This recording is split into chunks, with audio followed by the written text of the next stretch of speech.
The salt spray stung Maria Gonzalez's face as she stumbled through another failed obstacle course run.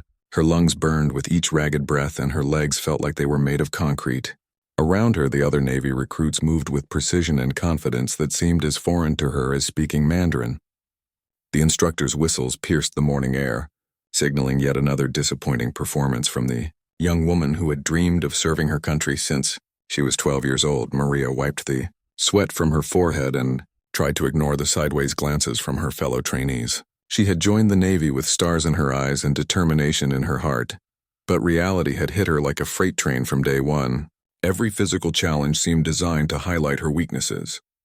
The rope climb left her dangling helplessly halfway up. The combat crawl under barbed wire resulted in cuts and bruises that took days to heal. Even the basic marching drills found her constantly out of step with the rest of her unit. Her background hadn't prepared her for this level of physical and mental intensity.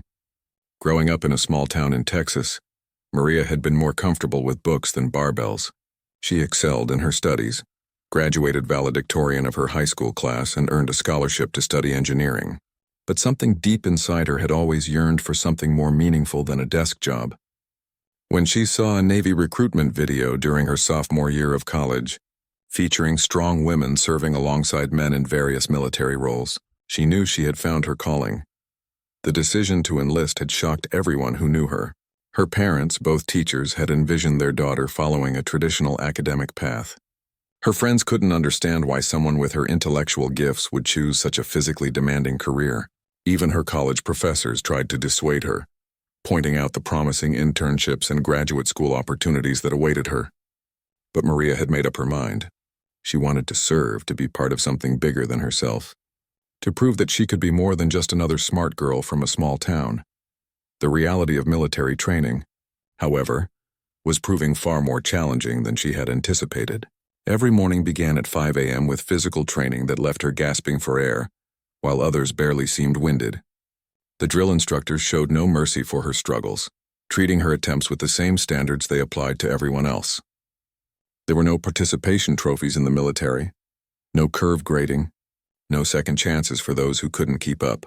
Maria's bunkmate, Jennifer Walsh, had tried to offer encouragement during those first few weeks. Jennifer was everything Maria wasn't: naturally athletic, confident, and seemingly born for military life. She had grown up in a military family, with both parents serving in different branches of the armed forces.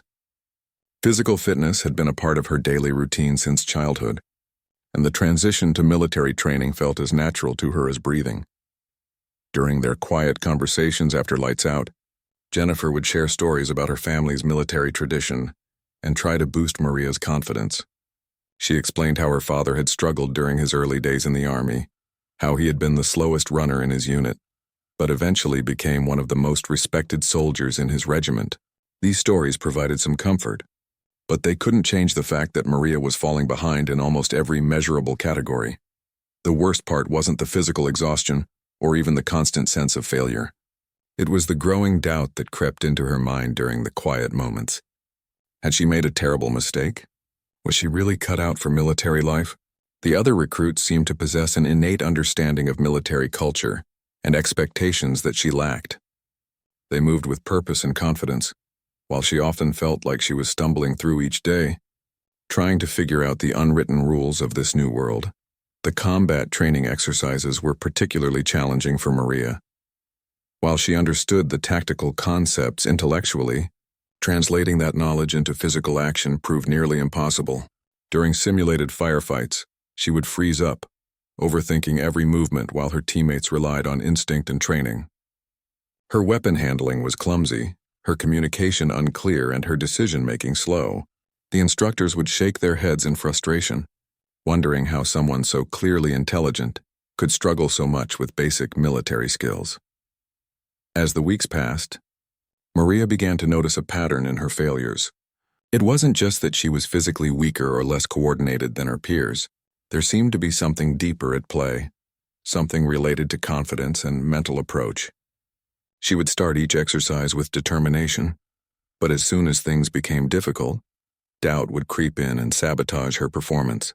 It was as if her brain was working against her, creating obstacles that didn't exist for others. The other recruits had started to take notice of her struggles. Some offered quiet words of encouragement, while others seemed to view her as a weak link that might drag down the entire unit. Maria could feel their eyes on her during training exercises, could sense their collective holding of breath when it was her turn to attempt a challenging task.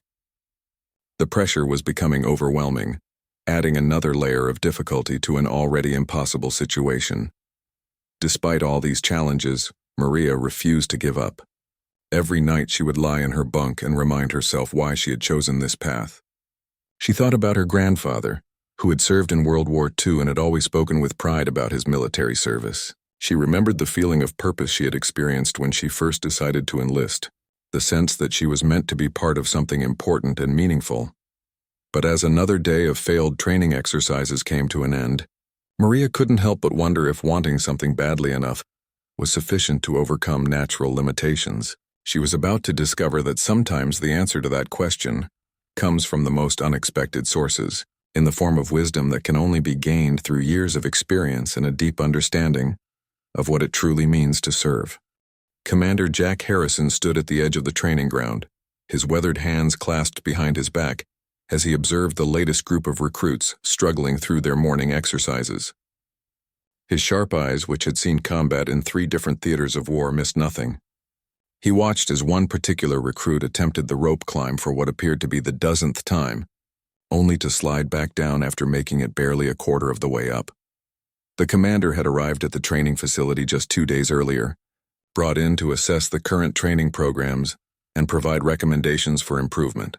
His reputation preceded him, a Navy SEAL with over 20 years of service, multiple combat deployments, and a track record of turning struggling units into elite fighting forces. The base commander had specifically requested his expertise.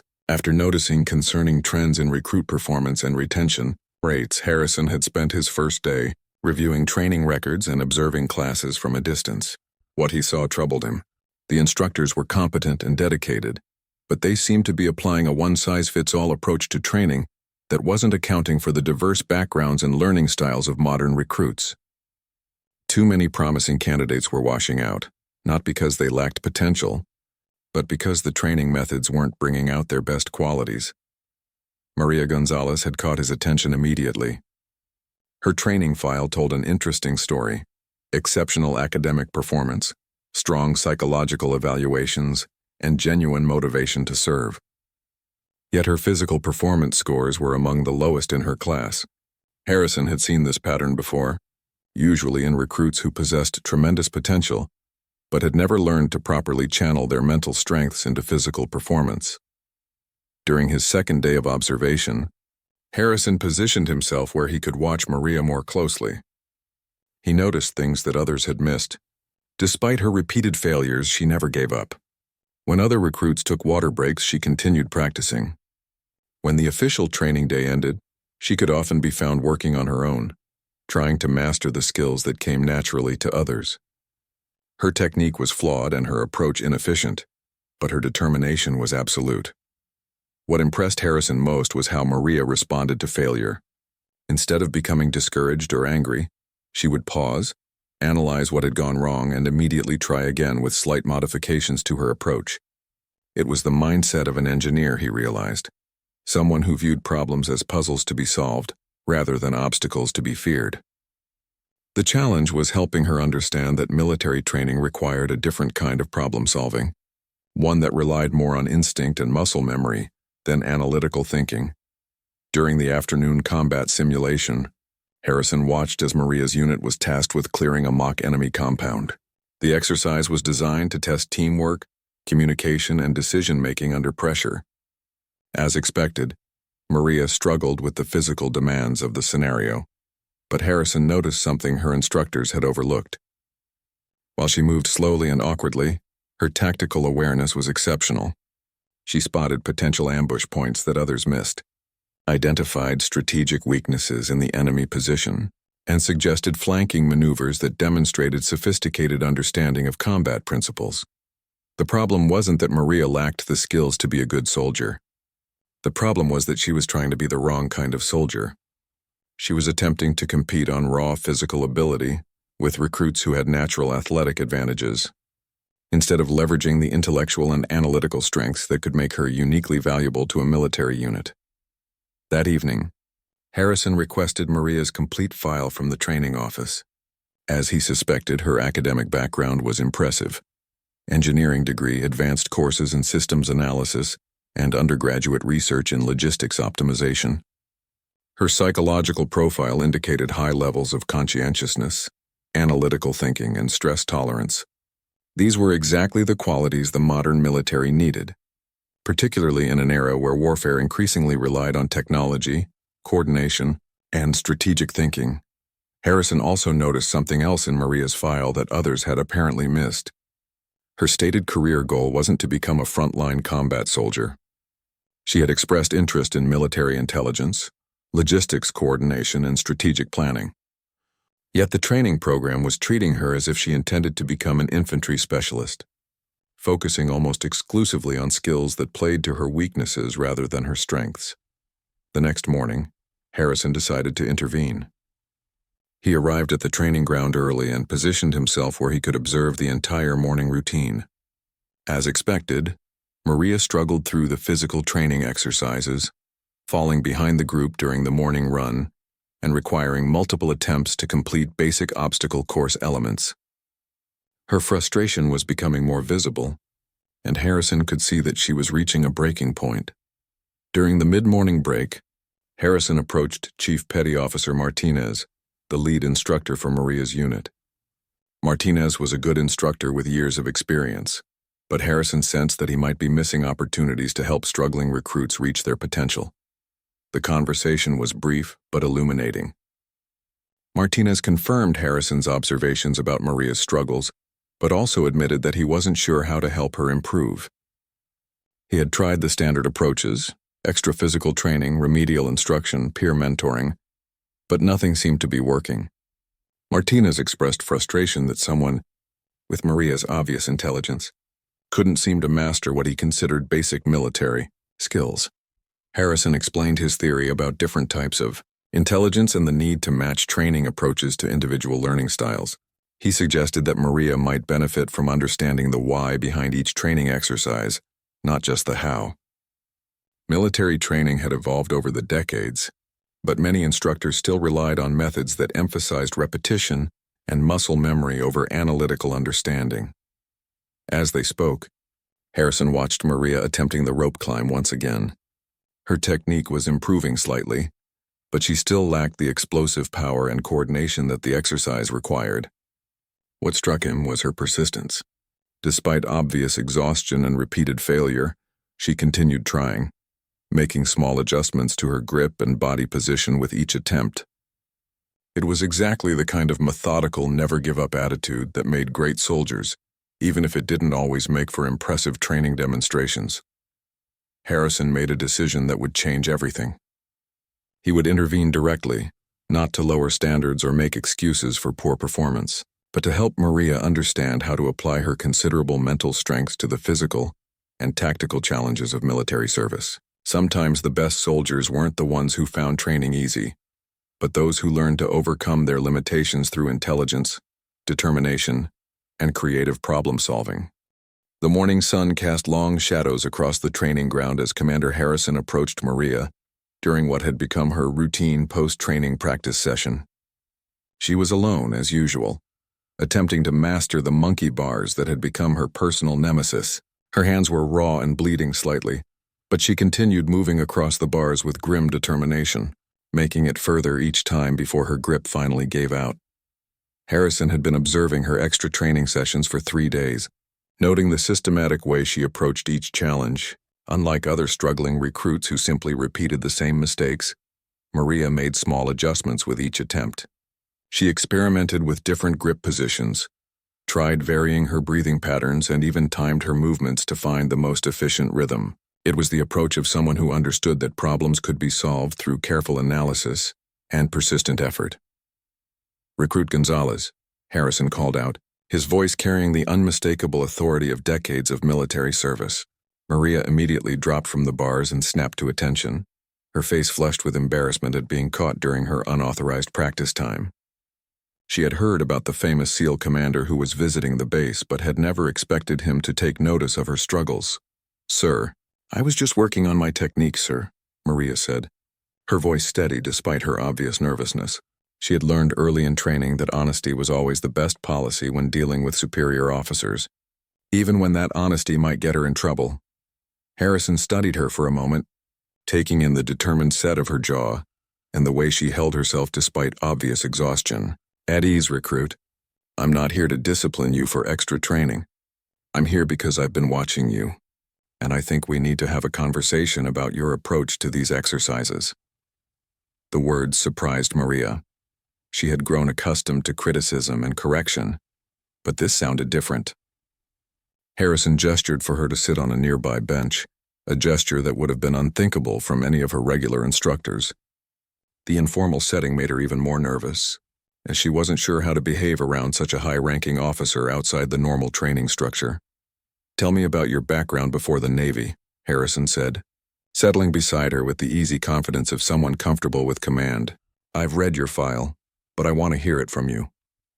Maria found herself talking about her childhood in Texas, her academic achievements, and her decision to leave college for military service. As she spoke, Harrison listened carefully, occasionally asking questions that revealed his interest in understanding not just what she had done, but why she had made certain choices. It was the first time since arriving at the base that anyone had shown genuine interest in her as a person rather than just as a training problem to be solved. "You realize that you're approaching these physical challenges like engineering problems," Harrison observed after she finished her story. "You analyze, hypothesize, test, and refine. It's a good approach for many things, but it's not necessarily the most efficient way to develop muscle memory and physical skills." The comment stung because Maria recognized its truth. She had been trying to think her way through challenges that others seemed to master through pure instinct and repetition. "Sir, I know I'm not naturally athletic like the others, but I thought if I could understand the mechanics of each movement, I could compensate for my lack of natural ability." Harrison nodded thoughtfully. "You're not wrong about the value of understanding mechanics, but you're missing something crucial. Military training isn't just about individual skills. It's about developing the ability to perform under pressure, to react instantly without thinking, and to trust your training when your analytical mind doesn't have time to process everything that's happening." He stood and walked over to the monkey bars, gesturing for Maria to follow. "Show me your current technique," he said, "but this time explain to me what you're thinking about as you do it." Maria approached the bars and began her routine, talking through her mental process as she moved. She explained how she had calculated the optimal grip strength, how she had experimented with different body positions to minimize energy expenditure, and how she had been working to develop a consistent rhythm. Harrison listened without interruption, but Maria could see him taking mental notes of everything she said.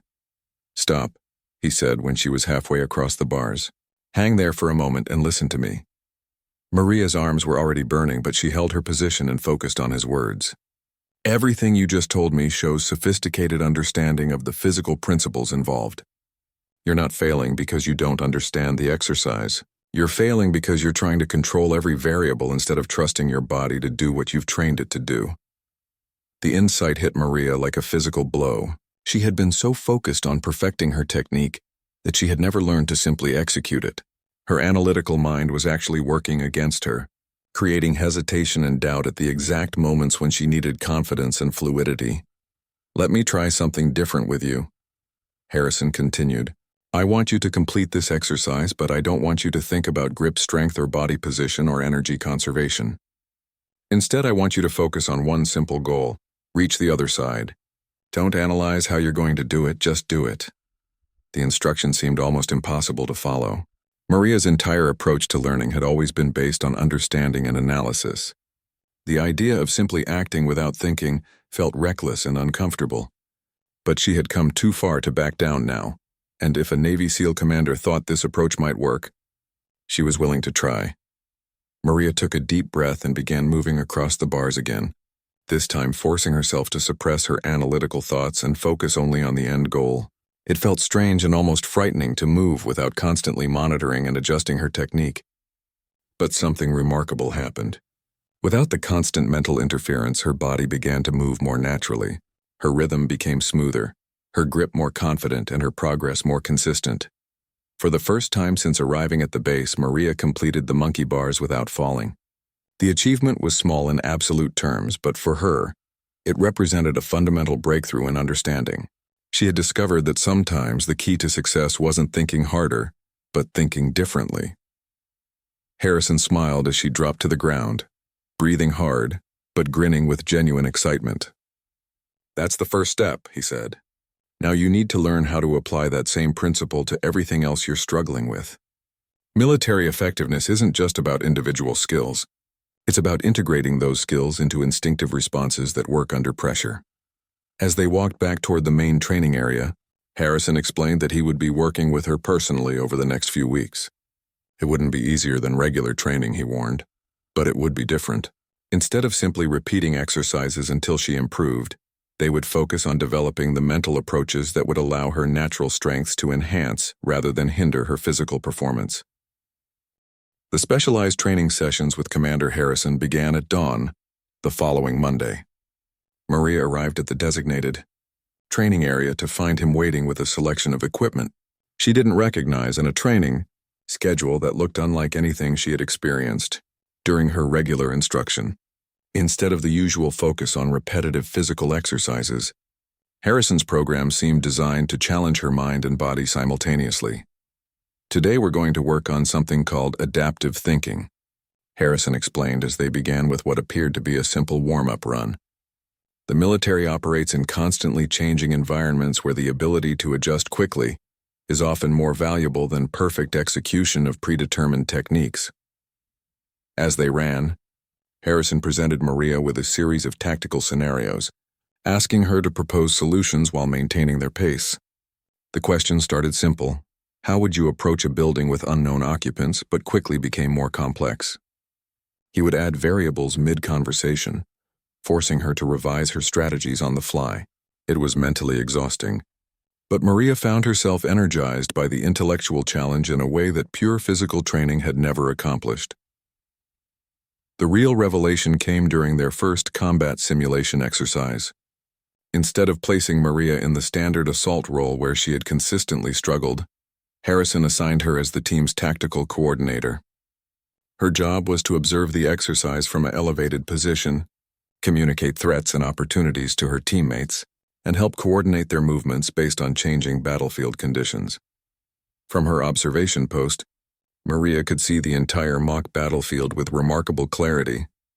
The patterns that had been invisible to her when she was struggling through ground-level exercises became obvious from this new perspective. She could predict where simulated enemies would appear, identify the most efficient routes for her teammates to take, and spot tactical opportunities that even experienced soldiers missed while focused on their immediate surroundings. Her communications were clear and precise, providing her team with exactly the information they needed without overwhelming them with unnecessary details. For the first time since beginning military training, Maria felt like she was contributing meaningfully to her unit's success rather than being a liability that others had to compensate for. "You see what just happened?" Harrison asked after the exercise concluded.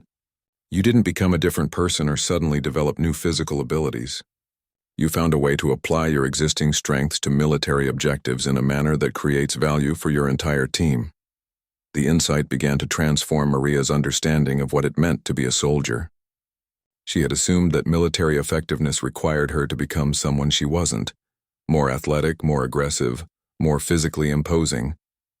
Harrison was showing her that the military actually needed people with diverse skill sets, and that her analytical abilities could be just as valuable as raw physical prowess when properly applied. Over the following days, Harrison introduced Maria to concepts that had never been covered in her regular training. He taught her about the importance of situational awareness, showing her how to gather and process information from multiple sources simultaneously. He explained the principles of force multiplication, demonstrating how individual soldiers could enhance the effectiveness of their entire unit through strategic thinking and careful coordination. Most importantly, he began teaching her how to trust her instincts. The analytical approach that had served her well in academic settings was actually hindering her military development because it created hesitation at crucial moments. Harrison developed exercises specifically designed to help her make quick decisions based on incomplete information, gradually building her confidence in her ability to act decisively under pressure. The physical training continued, but with a different focus. Instead of simply trying to improve Maria's performance on standardized exercises, Harrison helped her understand how each physical skill connected to larger military objectives. The rope climb wasn't just about upper body strength. It was about developing the confidence to overcome obstacles quickly and efficiently. The combat crawl wasn't just about staying low. It was about moving tactically while maintaining awareness of threats and opportunities. Maria's performance began to improve dramatically, not because she became stronger or faster, but because she finally understood how to integrate her mental and physical capabilities effectively. Her fellow recruits began to notice the change, particularly during team exercises where her strategic insights and communication skills became obvious advantages. Jennifer Walsh, her bunkmate, was among the first to comment on the transformation. "You're like a different person during training," she observed one evening as they prepared for lights out. "You still struggle with some of the physical stuff, but you seem so much more confident and focused." "What changed?" Maria tried to explain what she had learned from Harrison, but found it difficult to put into words. The change wasn't just about new techniques or approaches. It was about a fundamental shift in how she understood her role as a soldier. Instead of trying to be someone else, she was learning to be the best version of herself within a military context. The most significant test came during a complex multi-day field exercise designed to simulate real combat conditions. Maria's unit was tasked with conducting reconnaissance, establishing communications with headquarters, and coordinating with other units to achieve specific tactical objectives. The exercise would require everything they had learned about teamwork, communication, physical endurance, and tactical thinking. For the first time since beginning training, Maria approached a major exercise with confidence rather than dread. She understood her role within the team, trusted her ability to contribute meaningfully to their success, and felt prepared to handle whatever challenges the exercise might present.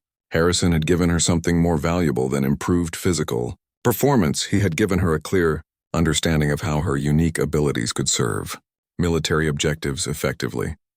As the exercise began, Maria took her position as the unit's communications specialist and tactical advisor. The role played to her strengths while still requiring her to demonstrate the physical and mental toughness that military service demanded. She was no longer trying to be the strongest or fastest soldier in her unit. Instead, she was focused on being the soldier her unit needed her to be. The exercise would prove to be a turning point, not just for Maria's military career, but for her understanding of leadership, teamwork, and the many different ways that individuals could serve their country with honor and distinction. Sometimes the most important battles weren't won through superior firepower or physical dominance, but through intelligence, coordination, and the ability to see opportunities that others missed. The field exercise began before dawn on a Tuesday, with Maria's unit being transported to a remote training area that simulated enemy territory. As their transport vehicle bounced along rough terrain, Maria reviewed the mission parameters one final time. Their objective was to establish an observation post, gather intelligence on simulated enemy movements, and coordinate with 2 other units to plan a joint operation. The exercise would last 72 hours and would test every skill they had developed during training. Unlike previous exercises where Maria had felt like a burden on her team, she now had specific responsibilities that matched her abilities. She carried the unit's primary radio equipment and was responsible for maintaining communications with headquarters and coordinating with other units. Additionally, she would serve as the team's intelligence analyst, interpreting gathered information and helping to develop tactical recommendations. The first challenge came within hours of insertion, when their planned route to the observation post was blocked by unexpected enemy patrols. In the past, Maria would have waited for someone else to make decisions while she struggled to keep up physically. This time, she immediately began analyzing alternative routes using her map and compass, considering factors like terrain difficulty, cover availability, and potential enemy positions. "Gonzalez, what are our options?" asked Sergeant Thompson, the unit leader who had learned to value Maria's analytical input during recent training exercises. The question would have terrified her months earlier, but now she felt confident in her ability to contribute meaningfully to tactical decisions. Maria spread her map on the ground and quickly outlined 3 possible routes, explaining the advantages and risks of each option. Her analysis was thorough but concise, providing exactly the information Thompson needed to make an informed decision. More importantly, her recommendations took into account the specific capabilities and limitations of their team members, showing that she had learned to think strategically about human resources as well as tactical considerations. Thompson chose her recommended route, and the team began moving toward their objective. The path Maria had selected required more time, but offered better concealment and avoided areas where they were likely to encounter enemy forces. As they moved, Maria maintained radio contact with headquarters, providing regular updates on their progress and gathering information about enemy activities. In their area of operations, the observation post they established overlooked a valley, where enemy forces were conducting training exercises of their own. Maria's job was to observe these activities, document patterns in enemy behavior, and identify potential vulnerabilities that could be exploited during the planned joint operation. It was exactly the kind of work that played to her strengths: careful observation, pattern recognition, and systematic analysis of complex information. Over the next 24 hours, Maria compiled detailed intelligence reports that impressed even Harrison, who was monitoring the exercise from headquarters. Her observations went beyond simple documentation of enemy movements to include insights about their tactical preferences, potential weaknesses in their defensive positions, and predictions about how they might respond to different types of attacks. More importantly, Maria's analysis helped her unit avoid several dangerous situations. She spotted enemy patrol patterns that allowed her team to remain undetected, identified safe windows for movement and resupply, and even predicted an enemy counter-surveillance operation that could have compromised their position. Her fellow soldiers began to understand that her contributions were not just helpful but essential to their mission success. The most critical moment came on the second night when communications with headquarters were disrupted by equipment failure. Without radio contact, the 3 units involved in the exercise couldn't coordinate their planned joint operation. In a real combat situation, this kind of communication breakdown could be catastrophic, leading to friendly fire incidents or mission failure. Maria immediately began troubleshooting the communication problem, using her engineering background to systematically diagnose the issue. While other team members provided security, she worked through the night to identify and repair a complex technical failure that would have stumped most soldiers. Her persistence and technical knowledge allowed her to restore communications just hours before the planned operation was scheduled to begin. The successful repair not only saved the exercise but demonstrated something that her instructors had been trying to teach her for months: that military service required diverse skills, and that technical expertise was just as valuable as physical prowess in modern warfare.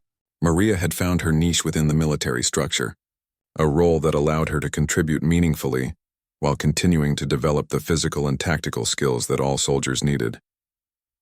During the final phase of the exercise, Maria coordinated communications between all 3 units as they executed their joint operation. Her calm, professional voice guided the complex operation, relaying critical information and helping to synchronize activities across multiple teams operating in different locations.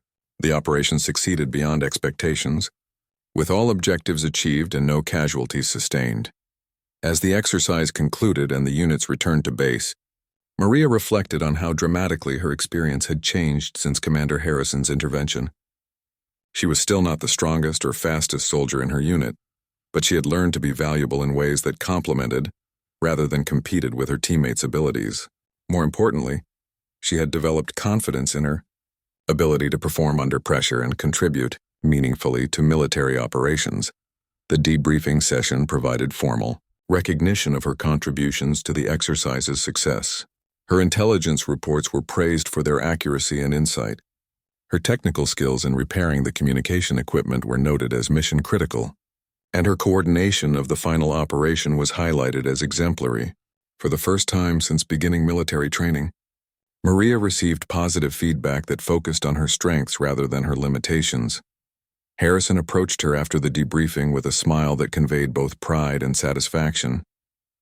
"You've learned something important," he said. "Military effectiveness isn't about being the same as everyone else. It's about finding ways to contribute your unique abilities to team success. The exercise had proven that Maria could succeed in military service, but more importantly, it had shown her how to succeed. She no longer needed to transform herself into someone she wasn't. Instead, she had learned to be the best version of herself within a military context, contributing skills and perspectives that enhanced her unit's overall capability. As she prepared for the final phases of her training, Maria felt confident that she had found her place in the military. The struggles and failures of her early training had been necessary steps in learning how to apply her abilities effectively. Commander Harrison's intervention had been the catalyst, but the real change had come from within, a shift in understanding about what it meant to serve and how individual differences could strengthen, rather than weaken military units. 6 months after her graduation from basic training, Petty Officer Maria Gonzalez stood in the communications center aboard the USS Theodore Roosevelt, coordinating intelligence operations across 3 different time zones. The ship's mission required constant communication with land-based units, air support, and allied naval forces, creating exactly the kind of complex coordination challenge that she had learned to excel at during her training with Commander Harrison. Her transformation from struggling recruit to valued team member had become legendary. Among training instructors at her former base, Maria's story was now used as an example of how proper mentoring and individualized training approaches could unlock potential that traditional methods might miss. Harrison had written a detailed report about their work together, recommending changes to training protocols that would better accommodate diverse learning styles and backgrounds. The Navy had taken notice of Maria's unique combination of technical expertise and tactical awareness. After completing her initial training, she had been selected for advanced coursework in intelligence analysis and communications technology. Her academic background in engineering, combined with her newly developed military skills, made her ideally suited for the increasingly technical demands of modern naval operations. Working aboard the carrier, Maria had found the perfect environment for her abilities.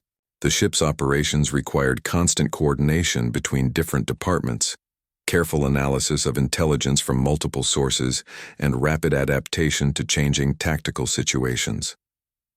Her role as a communications specialist and intelligence analyst allowed her to contribute directly to mission success while continuing to develop her skills in areas where she had initially struggled.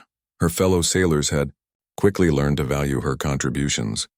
During a recent joint exercise with Allied forces, Maria's analysis of enemy communication patterns had allowed the fleet to anticipate and counter a simulated attack that might have otherwise succeeded.